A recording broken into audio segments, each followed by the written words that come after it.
Avis 105 is a low-frequency plasma source. We use PowerMax 105 plasma torch to ensure the cutting speed and effect.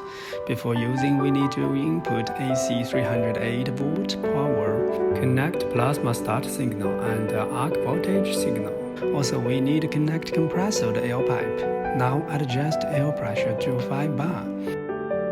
On the front panel, we connect the ground cable and the torch cable. Connect the ground cable to the cutting table. Our Matter Smart Powder portable CNC cutting machine has a plasma cable shield cover to protect the torch cable. Now let's install the torch to correct position. Test the torch left.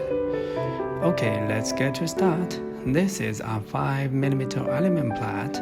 As you can see, the plasma arc is very stable and the cutting effect is really good. If you want to know more about our product, please contact us.